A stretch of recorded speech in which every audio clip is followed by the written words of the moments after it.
Assalamualaikum warahmatullahi wabarakatuh. Perkenalkan, nama saya Nurwinda Agnesia dengan NIM 191160458, mahasiswa anestesiologi semester 4 angkatan 2019. Nah, pada kesempatan kali ini saya akan membahas mengenai alat anestesi umum dan regional. Nah, apa sih pengertian dari anestesi umum itu? Jadi, anestesi umum adalah anestesi dengan menggunakan kombinasi obat-obatan yang membuat pasien dalam kondisi seperti tertidur sebelum operasi atau prosedur medis lainnya, sehingga pasien tidak merasa nyeri karena dalam kondisi tidak sadar. Nah, anestesi umum ini adalah teknik anestesi melalui 5 agen utama anestesi, yaitu intravena, sedatif B, narkotika sintetik, obat blok neuromuskular, ataupun gas inhalasi secara total. Nah, tujuan dari anestesi ini yaitu bertujuan untuk membuat pasien tidak sadar selama operasi berlangsung, dan biasanya untuk operasi besar seperti operasi open heart, operasi otak, atau transplantasi organ. Nah, kemudian untuk indikasi dan kontraindikasi dari anestesi umum ini adalah untuk indikasinya, yang pertama, pasien yang menjalani prosedur bedah yang membutuhkan relaksasi mendalam untuk jangka waktu yang lama. Kemudian, untuk pembedahan yang tidak dapat dibius secara adekuat dengan anestesi lokal atau regional. Kemudian, untuk operasi yang kemungkinan akan menyebabkan kehilangan darah yang signifikan atau mengganggu pernapasan. Kemudian, untuk pasien yang tidak kooperatif. Kemudian, untuk pasien dengan Kemudian untuk obat-obatan relaksasi yang dalam biasanya menyebabkan depresi pernapasan sehingga harus diberikan general anestesi. Kemudian untuk kontraindikasinya yaitu pasien dengan gangguan fungsi jantung, paru-paru, dan status kehamilan yang harus distabilkan kondisinya sebelum operasi jika memungkinkan. Sebagai contoh, yaitu pasien dengan angina pectoris tidak stabil harus menjalani kateterisasi jantung sebelum dilakukan anestesi general dan operasi elektif. Kemudian untuk teknik anestesi umum atau jenis anestesi umum ini yaitu ada 3. Yang pertama, intravena. Nah, intravena ini dilakukan dengan jalan menyuntikkan obat anestesi parenteral langsung ke dalam pembuluh darah vena. Kemudian ada inhalasi. Inhalasi dilakukan dengan memberikan kombinasi obat anestesi inhalasi yang berupa gas dan atau cairan yang mudah menguap melalui alat atau mesin anestesi langsung ke udara inspirasi.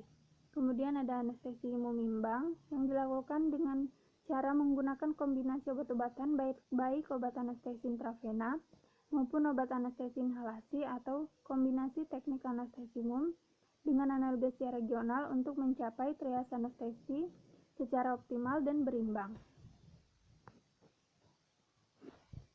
Kemudian untuk komplikasi anestesi umum itu sendiri bisa menyebabkan terjadinya mual dan muntah, gangguan pernapasan, gangguan kardiovaskular, dan hipotermi. Dan untuk persiapan alat anestesi umum ini mencakup mesin anestesi yang terdiri dari gas supply, katup reduksi, vaporizer, flowmeter, dan sirkuit pernapasan. Kemudian terdiri dari ampul obat injeksi anestesi dan pelumpuh otot, yaitu sesuai kebutuhan. Kemudian terdiri dari statics dan peralatan intubasi tambahan seperti kateter, ESMAX, CIMAX, atau fiber optic scope.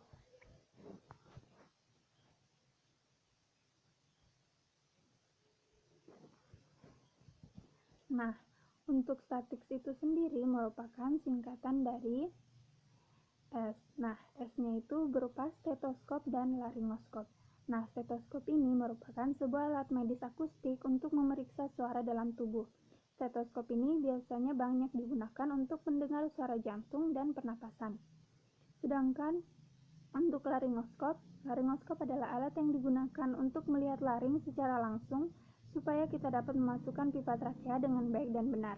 Secara garis besar, dikenal dengan 2 macam laryngoskop terdiri atas blade atau bilah dan handle atau gagang, bisa dilihat pada gambar. Kemudian untuk T itu tap yang berupa ETT dan LMA.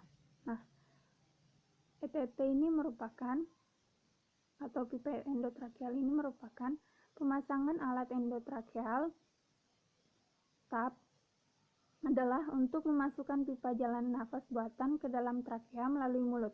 Nah, fungsinya untuk membebaskan jalan nafas dan pemberian pernapasan mekanis atau dengan ventilator. Kemudian untuk LMA merupakan kepanjangan dari laryngeal mass airway. Nah, alat ini digunakan untuk mempertahankan jalan nafas paten tanpa intubasi trakea yang terdiri dari tabung terhubung ke kaf oval yang berfungsi untuk mengunci laring.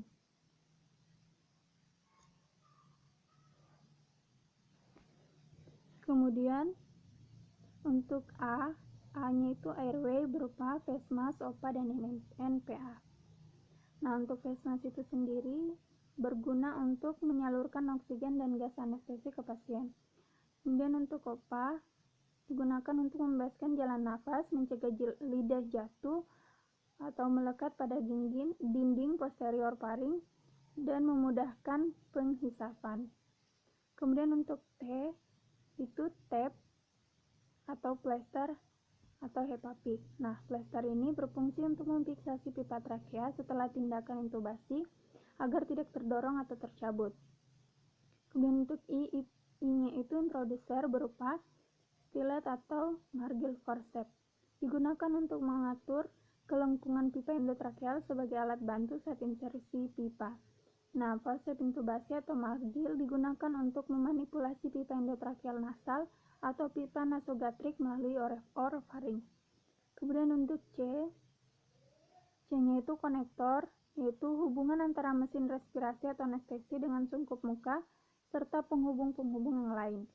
Kemudian untuk S-nya itu suction, bisa dilihat pada gambar, merupakan tindakan untuk mempertahankan jalan nafas sehingga memungkinkan terjadinya proses pertukaran gas yang adekuat dengan cara mengeluarkan sekret pada klien yang tidak mampu mengeluarkannya sendiri.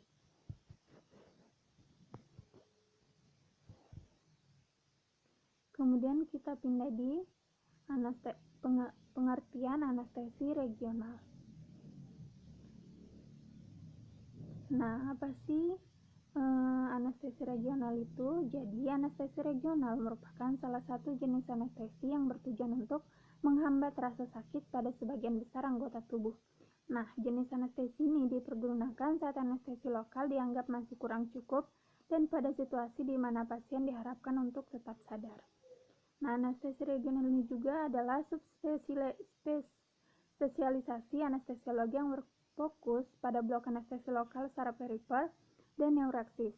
Anestesi regional ini dilakukan dengan cara blok saraf spinal, epidural, maupun periferal. Anestesi regional ini berkaitan erat dengan anestesi bedah. Sebagai contoh, penerapan di blok plexus sederhana untuk operasi ringan dengan rawat jalan, blok saraf femoralis untuk operasi total knee replacement, dan blok epidural toraksis pada operasi kolon. Kemudian tujuan dari anestesi regional ini yaitu yang pertama menghindari komplikasi anestesi umum berupa trauma diarea bibir, gigi, orofaring, dan pita suara atau bronkospasma, aspirasi, prolonged sedation. Kemudian lebih aman karena tidak memerlukan peralatan anestesi yang rumit. Kemudian dapat mengurangi mual dan muntah postoperasi.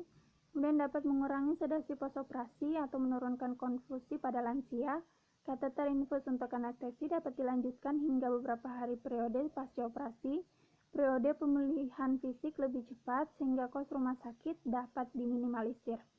Pada jenis blok regional subarachnoid menyebabkan penurunan trombosis vena sehingga akan meminimalisir kehilangan darah dan mengurangi respons res bedah.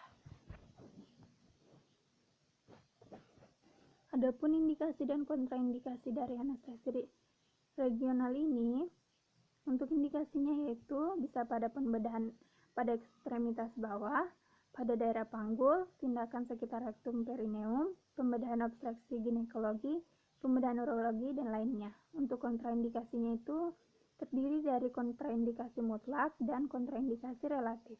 Kontraindikasi mutlak berupa penolakan pasien, ahli anestesi tidak berpengalaman dan tidak kompeten, gangguan koagulasi mayor dan pasien harus mengkonsumsi antikoagulan, infeksi di tempat pemasangan jarum. Dan untuk kontraindikasi relatif yaitu pasien yang secara psikiatrik atau psikologis tidak cocok dengan teknik regional, ahli bedah yang tidak nyaman dengan pasien yang terjaga, pasien shock hipovolemik berat, penyakit neurologis, durasi operasi tidak pasti.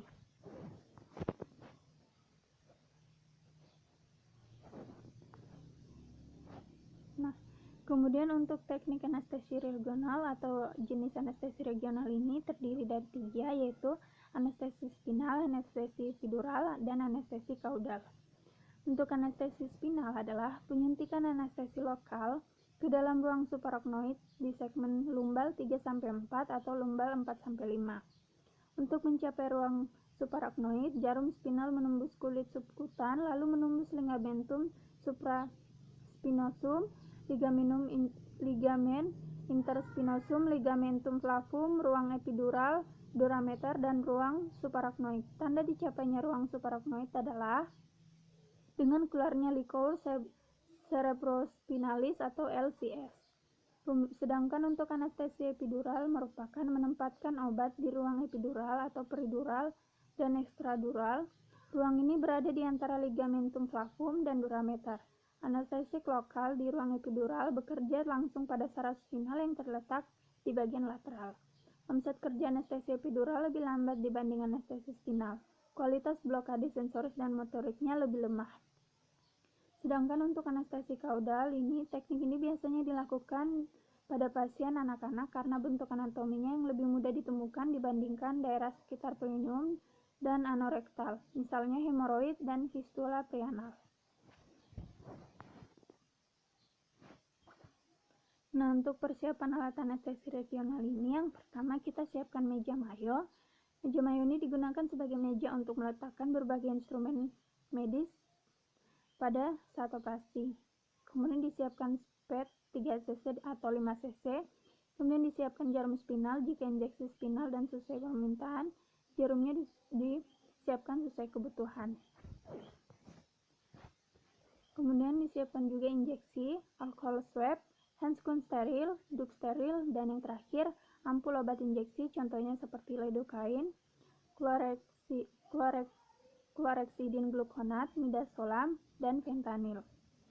Baiklah, itu saja pembahasan saya mengenai persiapan alat anestesi umum dan regional. Apabila ada kekurangan maupun kesalahan mohon dimaafkan. Sekian dan terima kasih. Wassalamualaikum warahmatullahi wabarakatuh.